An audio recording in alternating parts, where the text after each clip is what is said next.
大家好，我係 Wilson，歡迎大家嚟到澳洲香港人頻道。咁喺上一集207集咧，我就同大家分享咗點樣用 AI 嘅軟件咧去做呢個 video 嘅字幕。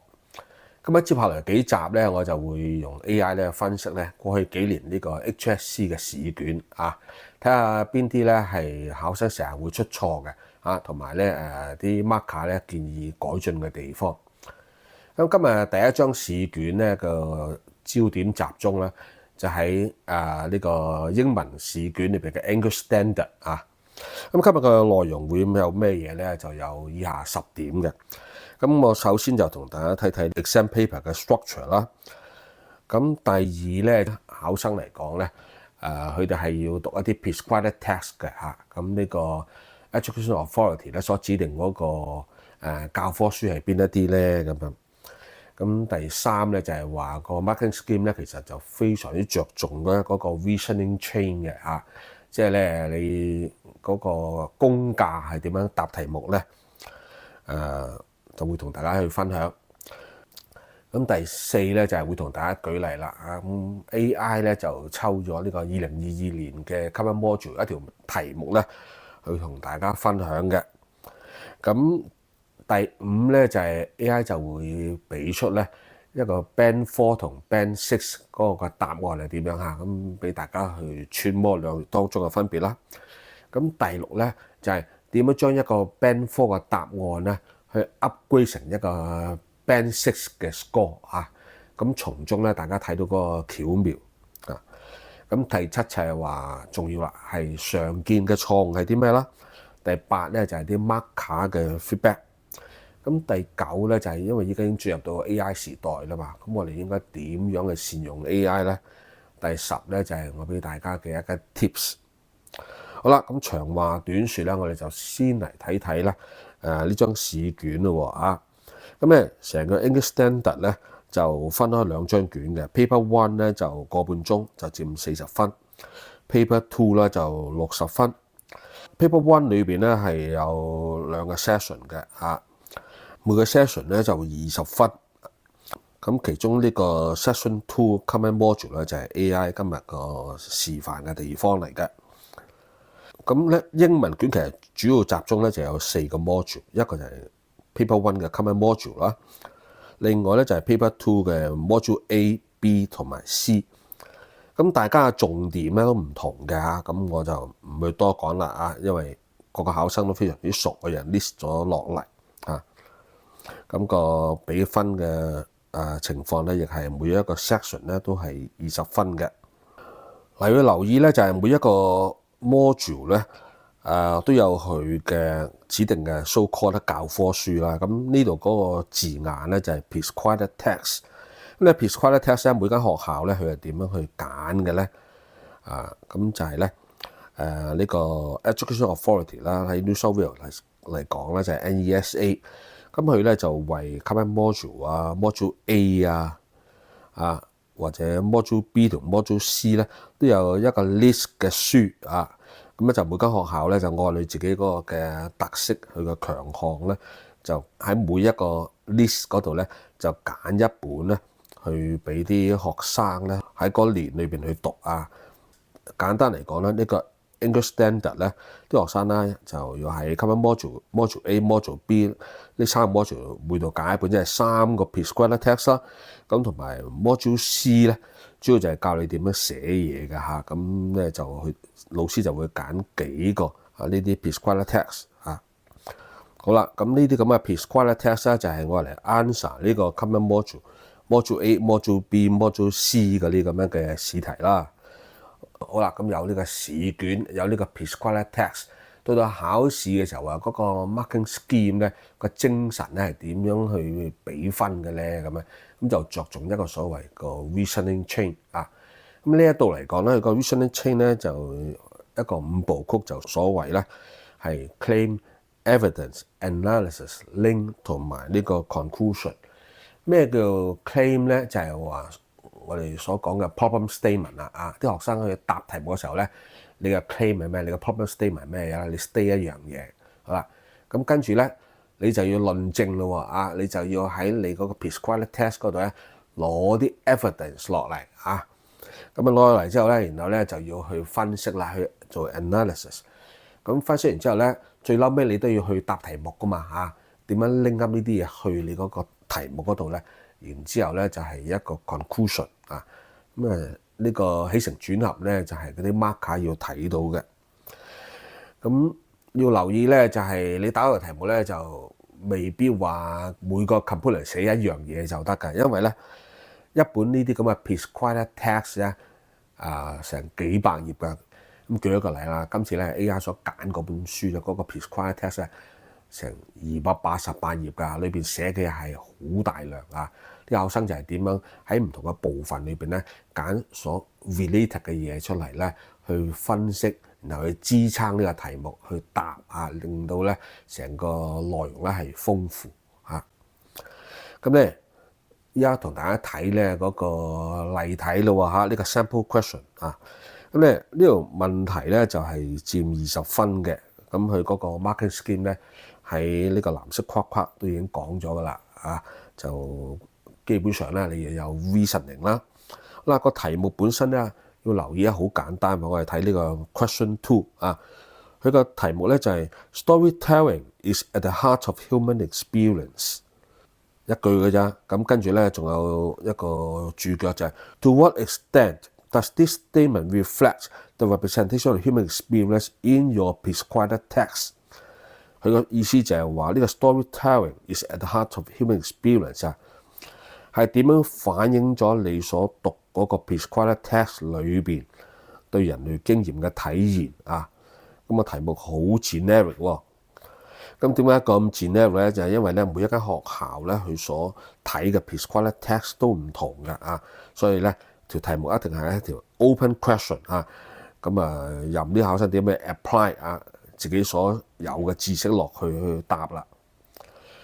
嗱，要留意咧就係咧啲考生一坐落嚟咧喺咁有限嘅時間咧，佢就要即刻咧將自己所讀嗰一本書啊裏邊啲內容咧就係拆散做無數咁多嘅 component 咧，去組合揾出 related 嘅 evidence 咧，去分析去睇下邊樣嘢咧係支撐咗佢自己個 claim。而喺呢個答個過程裏邊咧，本身咧就係一環扣一環嘅，基本上冇時間俾你咧喺度再慢慢諗噶啦啊！所以咧呢個 prescribed text 喺個考生嘅手上咧，佢 no longer 係一本書，其實佢就係唔同 knowledge component 嘅組合啊！佢自己基本上咧喺平時嘅 study 裏邊咧已經咧係將佢做晒 mind map 啊，組合做唔同嘅 component 啊。見題目咧就係攞唔同嘅材料咧去答題嘅啫。咁接住落嚟咧，我就睇一個 Band 科學生點樣答咯喎嚇。咁咧去回答先頭呢一個問題咧，個 AI 嘅例題咧一段嘅啫啊。咁佢就用咗 The Curious Incident of the Dog in the Night Time 啊，用呢一本書嗱，呢本書先頭 mention 咗啦，就有成6萬幾字嘅288頁啊。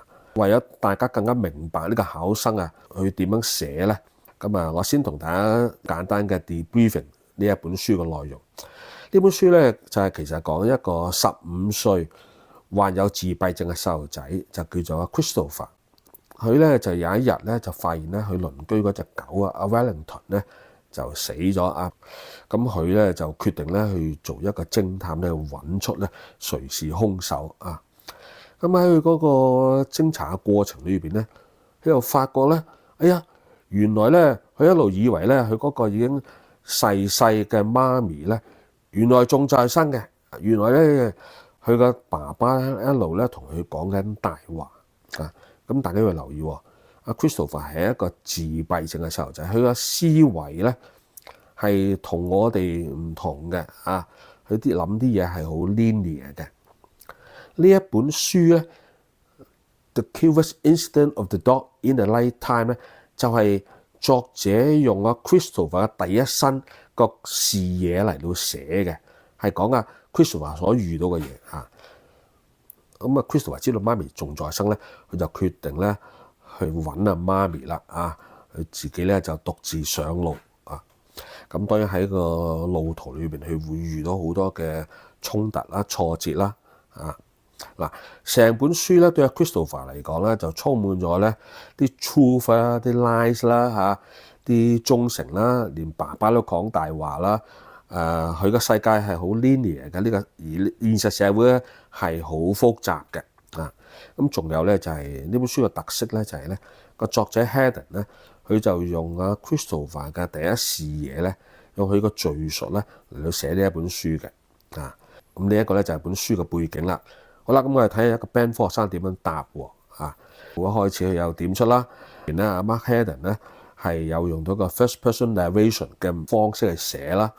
佢係用阿 Christopher 個 point of view 嚟到去寫啊，或者話令到啲讀者咧係會沉醉咗落去阿 Christopher 嘅經驗裏邊，從而咧對阿 Christopher 有一個共鳴咁樣啊。咁點解係 Band 4咧 ？AI 嗰個解釋咧就係話咧，佢呢度所描述嘅 technique 太少啦啊，淨係話佢用咗一個 first person narration 啊，所講出嚟嘅效果啊個 effect 咧係太過表面啦啊。因為條題目咧就係 to what extent 噶嘛，係有呢個字噶嘛，咁呢度都冇乜點樣講啊嗰個 extent 嗰個部分，同埋咧嗰個分析太少，所 quote 裏邊輸落內容太少咁樣。但係總算嚟講咧，呢條題目咧佢係喺一個正確方向喎，如果唔係都唔會攞到 Band 4啦。咁同樣咧，我又睇下 Band 6嗰個答案咯喎啊。咁當然呢啲係簡易版啊，真實嘅學生所答嘅會長好多啦。啊，咁你見到佢 Band 6用嘅字咧，當然好豐富啦。睇黃色嗰度啦，佢一樣係寫到咧，佢係用一個 first person narration 啦。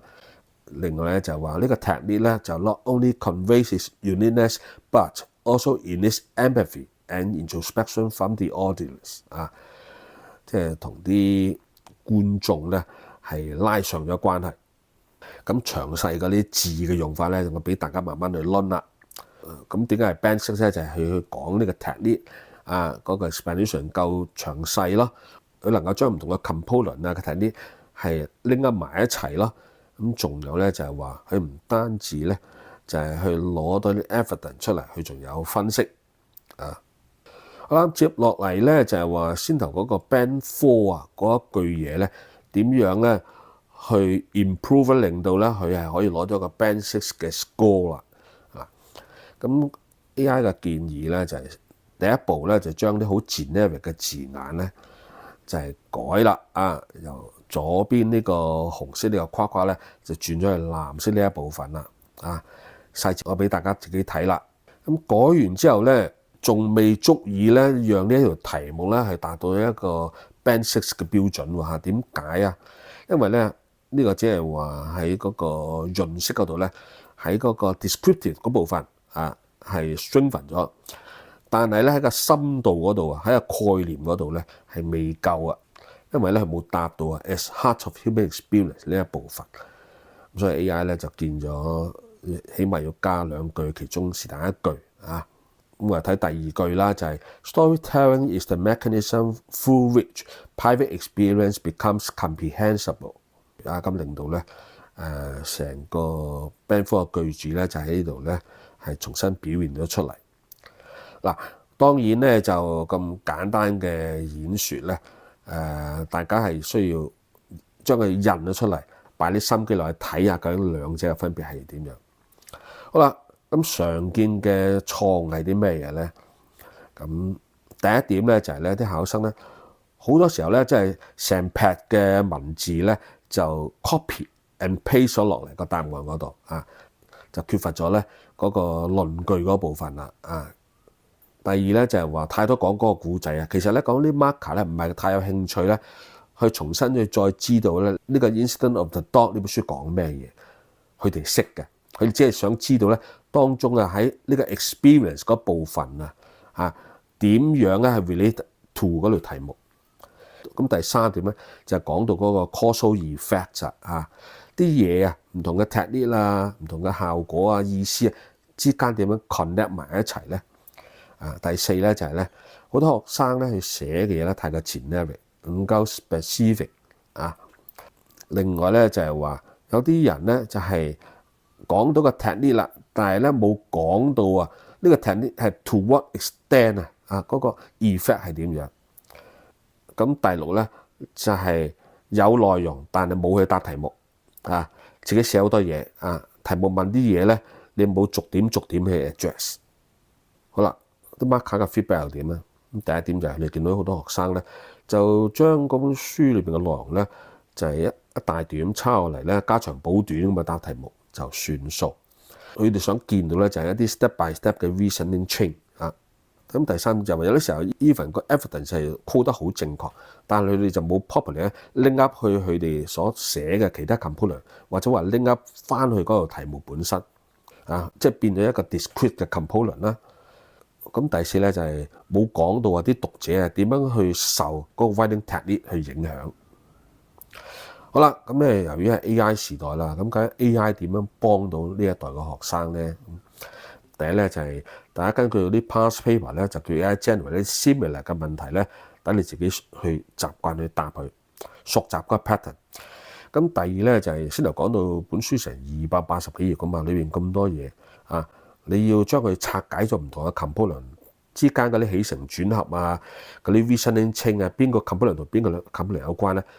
大家咧就可以叫 AI 幫手咧做一啲 mind map一啲 reasoning chain 諸如此類嘅嘢啦，build 一啲 table 咧係方便你記。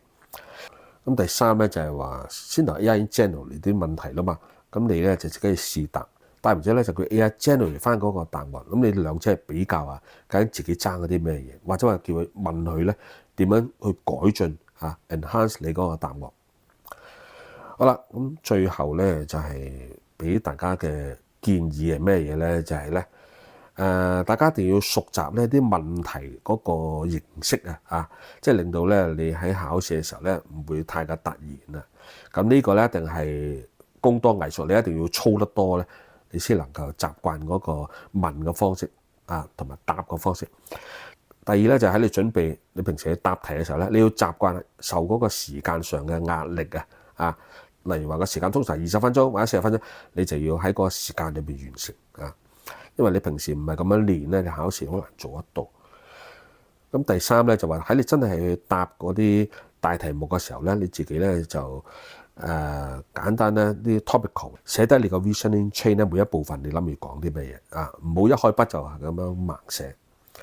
咁第四咧就係 form 一啲 study group 因為咧你嘅 reasoning chain 同你其他人咧可能唔同嘅，即係大家交流下睇下，咦係喎，原來可以咁樣諗喎啲嘢，咁你更加明白咧，原來一本書咧係可以有咁多唔同嘅角度咧去睇嘅好啦，咁今日就同大家分享咗咁多，咁希望呢啲資料咧能夠對大家有幫助。如果大家覺得好嘅，歡迎你係分享、點讚同訂閱。